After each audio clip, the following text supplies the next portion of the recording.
വെള്ളരിക്ക, മുരിങ്ങക്കായ, തൈര് ഇവ ചേർത്ത് തേങ്ങ അരച്ച് ചേർത്ത് ഉണ്ടാക്കുന്ന അടിപൊളി ഒഴിച്ചുകറിയാണ്.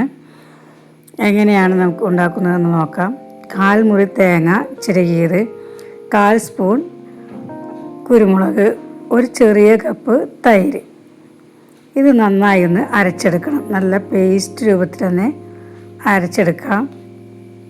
ഇതിനാവശ്യമായ മുരിങ്ങക്കായ, ഞാനിവിടെ 3 മുരിങ്ങക്കായാണ് എടുത്തിരിക്കുന്നത്. അത് ചെറുതായി അരിഞ്ഞതും ഒരു പകുതി വെള്ളരിക്ക അത് ചെറുതായി അരിഞ്ഞതും ഒരു പാത്രത്തിലേക്ക് ചേർത്ത് 3 പച്ചമുളക് അരിഞ്ഞ് ചേർക്കുന്നു.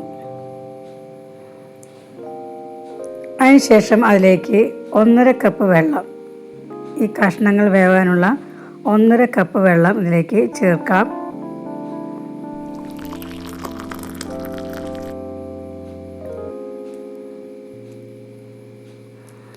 ഇതിലേക്ക് ആവശ്യമായ 1/4 സ്പൂൺ മഞ്ഞൾപ്പൊടി,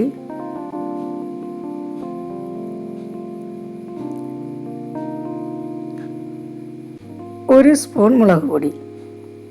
അധികം എരിവൊന്നുമില്ലാത്ത കറിയാണ്, എന്നാലും എരിവുണ്ടാവും. നമ്മൾ കുരുമുളക് ചേർക്കുന്നുണ്ട്, അതിൻ്റേതായ ഒരു എരിവ് ഈ കറിക്കുണ്ടാകും.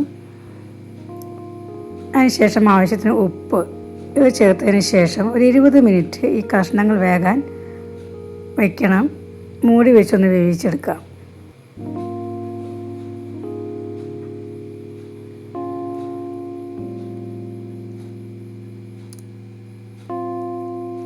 ഇപ്പോൾ ഈ കഷ്ണങ്ങൾ വെന്തിട്ടുണ്ട്. ഇതിലേക്ക് നമ്മൾ അരപ്പ് ചേർക്കാം.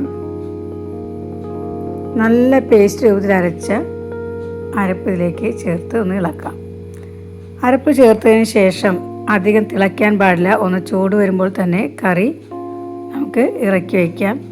ഇനി ഇതിലേക്ക് ആവശ്യമായ വറവ് ചേർക്കാം.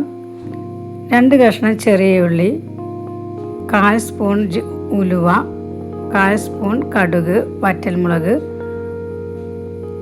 എന്നിവ വറുത്ത് ഇതിലേക്ക് ചേർക്കാം. വേപ്പില കൂടി.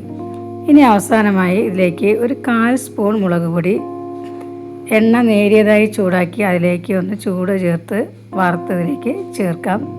കറിക്ക് നല്ല ടേസ്റ്റും ഉണ്ടാകും, ഒരു ഭംഗിയും കിട്ടുന്നതാണ്. അതിനു വേണ്ടിയാണ് മുളക് പൊടി ഇതിലേക്ക് ചേർക്കുന്നത്. നല്ല അടിപൊളി കറിയാണ്. ഒരിക്കലെങ്കിലും നിങ്ങളൊന്ന് ഉണ്ടാക്കി നോക്കണം. ഉണ്ടാക്കി നോക്കി നിങ്ങളുടെ ഫീഡ്ബാക്ക് അറിയിക്കണേ. ഇത് ചോറിനും ചപ്പാത്തിക്കും നല്ല അടിപൊളി കറിയാണ്.